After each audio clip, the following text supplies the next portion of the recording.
Hello, everybody.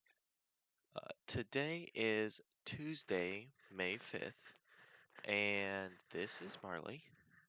And today I'm going to be talking about, or today is my fourth and final video in the four-part series. And today I'll be talking about all of the three previous parts, and I'm going to talk about my Commonplace book and how it went, reflecting, and how I might have changed it. So, in the first episode of the three parts, I talked about how it started. Basically, how it started was we kind of heard about the COVID-19 virus from I think one of the first places I saw it was CNN Student News for one of my classes. We watched it and they had a part on Wuhan being quarantined. So that was pretty interesting. But slowly it got more and more scary because it got closer and closer and closer until finally there was a person in Tennessee, and then there was a person in Rutherford, which is the county we're in, and then suddenly schools were closed for a week. And it was like, okay, cool, we're out for schools for a week, but then schools were closed for a month and more and more and more until basically we just didn't go back to school, and we're not going back to school.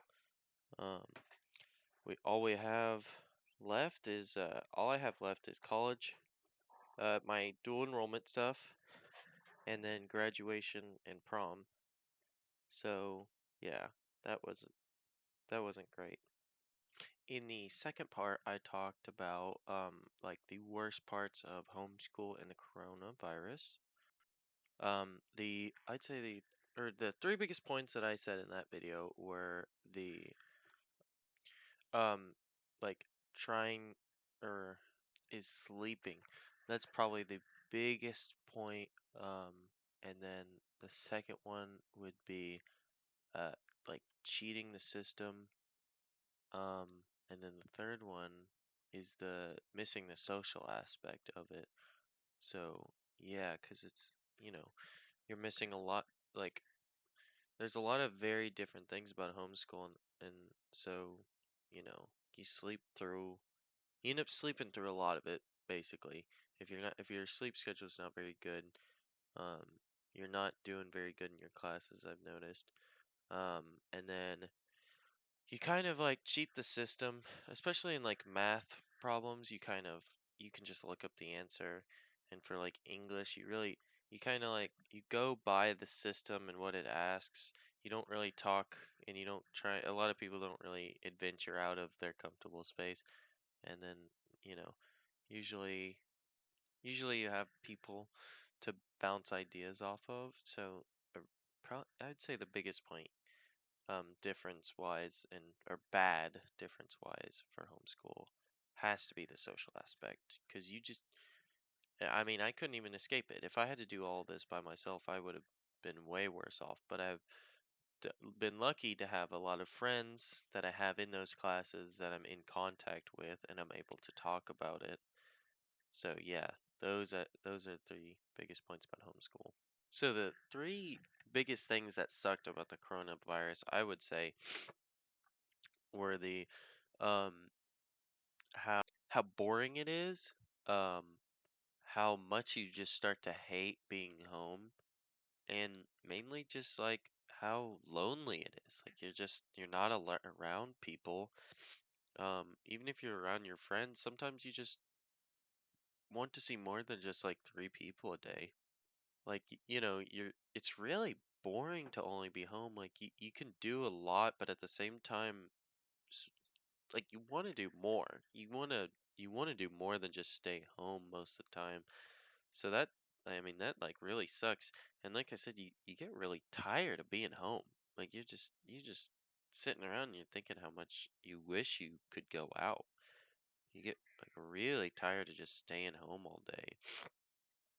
And the main reason for that is just how lonely it is being home all day and how you just want to be out and about with like other people and you want to make friends and talk to your friends in person and it's just not possible because of the quarantine stuff.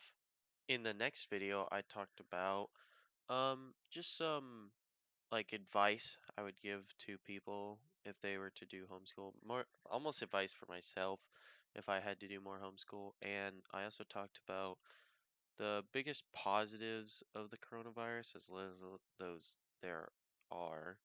Um, I said the biggest advice I can give to someone who's doing homeschool, the three things would have to be creating a schedule, um, staying in contact, and balancing work and play. Because if you have a schedule, you can stick to it every day. You don't have to create your own. You don't have to like suddenly be like want to do work. No one suddenly wants to do work. But if they're on a schedule, I think most people can do their work. I don't think most people have a problem if they have some kind of schedule.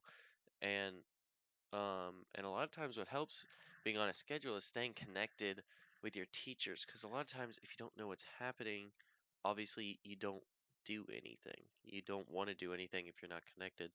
Especially if you have like bad grades and you need to talk about them, just talk to them. I mean, they're open for a reason.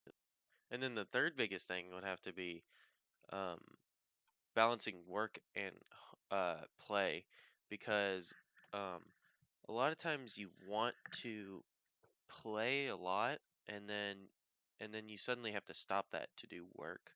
And a lot of people have a really hard time figuring a good balance for that because if you play all the time you don't get any work done, but if you work all the time you get really tired and worn out. So if you can balance both of them, I think that's the healthiest way to have homeschool, or rather online school. And then the biggest positives for the coronavirus, I said the three things would have to be um, how it kind of like brought people together, um, because everyone had to do the same thing. And on that, it also kind of humbled a lot of people. You see a lot of people complain about stuff like school, but it really brought everyone to the same level. And a lot of people started talking about how they enjoyed school more than they realized. And the last one is how you could be. A lot of people were more productive. They got a lot more things done than they would have otherwise because they just had so much time on their hand. Now, in the last part of the video, I want to talk about um, the Commonplace book because I've spent a lot of time on this. I'd say I spent a lot of time on this, and I want to talk about it. So basically, what I would say worked well was once I finally got into a groove and I started uploading videos and I wasn't just talking about random stuff about my day and I started talking about stuff I wanted to talk about. I think it got a lot better. I think the quality improved and I think I got a lot more comfortable talking in front of the camera. Um, Now I definitely think I could have done better. Um, I think the early videos I didn't talk about anything.